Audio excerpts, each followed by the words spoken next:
Bien-aimés dans le Seigneur, bonjour. Rhapsodie de réalité du samedi 3 janvier 2026.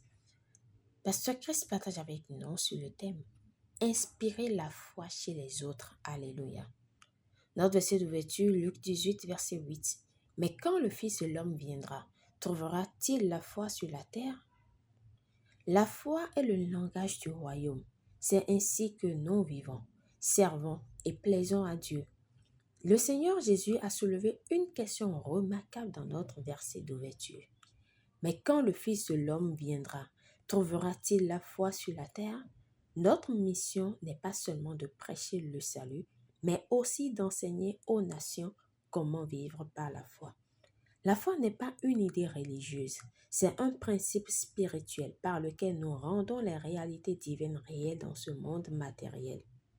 La foi appelle les choses qui ne sont pas comme si elles étaient.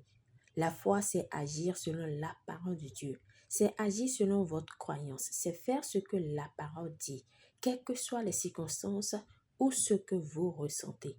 Lorsque vous apprenez à vivre ainsi, rien ne vous sera impossible. Gloire à Dieu. Le Seigneur Jésus a dit, « Je vous le dis en vérité, si vous aviez de la foi comme un grain de sénévé, vous diriez à cette montagne, transporte-toi d'ici là, et elle se transporterait. Rien ne vous serait impossible. » Matthieu 17, verset 20. Mettez au défi les autres avec votre foi. Lorsque vous partagez l'évangile, laissez vos paroles communiquer la confiance, la victoire et la domination de la parole. Aidez les autres à comprendre que la vie de foi est une vie de possibilités divines. La foi fonctionne toujours parce qu'elle est fondée sur la parole de Dieu, irréfutable, infaillible, immuable, toute puissante et vivante. Alléluia. Confession. Je suis plein de foi. Mes paroles et mon style de vie inspirent la foi chez les autres et produisent des résultats divins. Rien ne m'est impossible, car je vis selon la parole. Grâce à moi, beaucoup sont emmenés dans le royaume et enseignés à vivre la vie de foi en Jésus-Christ. Amen. Pour une étude approfondie, nous lisons Romains 10, verset 17, Hébreux 11, verset 1 à 6, 2 Corinthiens 5, verset 7.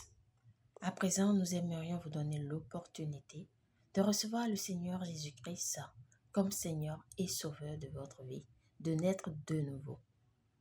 Et naître de nouveau, c'est croire dans son cœur et confesser de sa bouche que le Seigneur Jésus-Christ est mort et ressuscité pour vous et que maintenant il est vivant.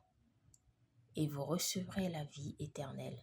Si vous croyez déjà en Jésus-Christ, faites cette prière de tout votre cœur et de manière à vous entendre, dites « Ô Seigneur Dieu, je crois de tout mon cœur en Jésus-Christ, Fils du Dieu vivant. Je crois qu'il est mort pour moi et que Dieu l'a ressuscité des morts. Je crois qu'il est vivant aujourd'hui. Je confesse de ma bouche que Jésus-Christ est le Seigneur de ma vie à partir d'aujourd'hui. Par lui et en son nom, j'ai la vie éternelle. Je suis né de nouveau. Merci Seigneur d'avoir sauvé mon âme. Je suis désormais un enfant de Dieu. Alléluia. Félicitations si vous avez fait cette prière, vous êtes désormais un enfant de Dieu.